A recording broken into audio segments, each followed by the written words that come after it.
In accordance with Rule 37 of the Council's Provisional Rules of Procedure, I invite the representative of Rwanda to participate in this meeting. It is so decided. So Rwanda fully supports a peaceful and political resolution of the situation in the Democratic Republic of the Congo, with a clear focus on addressing the root causes of the protracted challenges facing the region. We remain committed to engaging constructively in efforts aimed at achieving a durable and sustainable solution. Mr. President, the conflict in the Eastern DRC is not of Rwanda's making. Rwanda's concern has always been the FDLR and the genocidal ideology it carries, an ideology that is now spreading in public discourse. The FDLR is not an ordinary armed group. It is a genocidal force founded by remnants of those responsible for the 1994 genocide against the Tutsis in Rwanda, and its genocidal ideology has never changed. For Rwanda, it remains an ever-present threat, particularly given the devastation of our country suffered as a result of that ideology. After 31 years of discussion in this chamber on the origins and intentions of FDLR, there should not be any ambiguity. This is a group whose intent is to exterminate a people. Let me therefore be clear.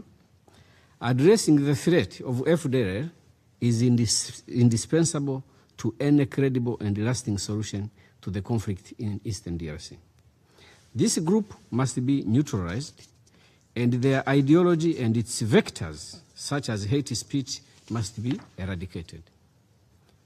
Turning to the broader situation described in the Secretary General's report, it is clear that the developments in Eastern DRC are also shaped by the internal dynamics that require Congolese-led solutions and sustained attention to the root causes of the conflict.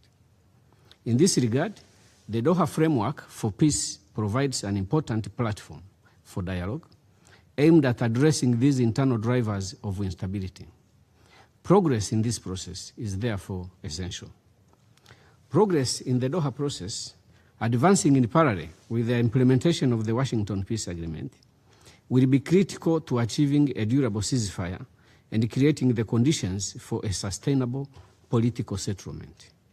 It is through this peace process that long-standing historical issues, including those affecting minority groups, will be addressed in a definitive manner. This track also provides the framework to finally resolve enduring challenges, such as the dignified return of refugees who have remained in camps for nearly 3 decades, 300,000 of them in the region and many others in Western countries.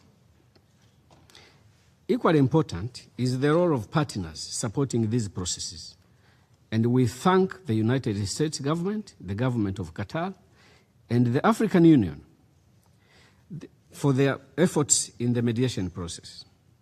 The success of these efforts will depend on continued engagement that is impartial and firmly grounded in facts and verifiable evidence.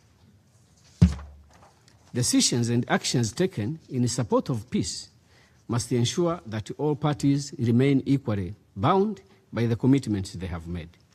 Enforcement and support mechanisms should apply equally and justly to all parties. In other words, enforcement and support mechanisms for these peace processes must not only be even-handed, they should also be seen to be even-handed. Mr. President, the Secretary General's report highlights the rising number of protection incidents and the devastating humanitarian consequences of ongoing hostilities. Recent months have also seen an escalation in the use of drone strikes and other aerial attacks in populated areas. As the report notes, such attacks have already resulted in civilian casualties, including the tragic strike in Goma area this month that killed a humanitarian worker and other civilians. While not all incidents received the same level of international attention, communities across the high plateau and the other affected areas continue to bear the consequences of escalating aerial attacks. And allow me, Mr. President, in all humility, to mention just some of these attacks such that they can find their place in the records of the Council and can possibly inform the Council members in your future deliberations.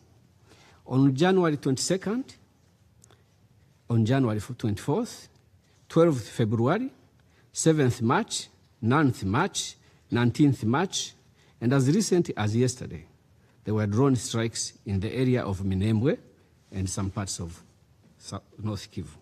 In all these attacks, civilians were killed. Or their cows, their lifelines were killed. Or residents who were not able to go out and do the farming. So I hope these two will be considered. And the dates are of essence. The dates are of essence.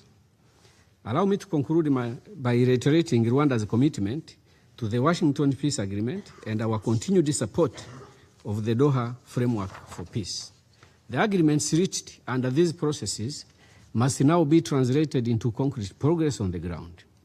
The effective functioning of the agreed monitoring mechanisms will be critical to building confidence, ensuring accountability and supporting the full implementation of these commitments.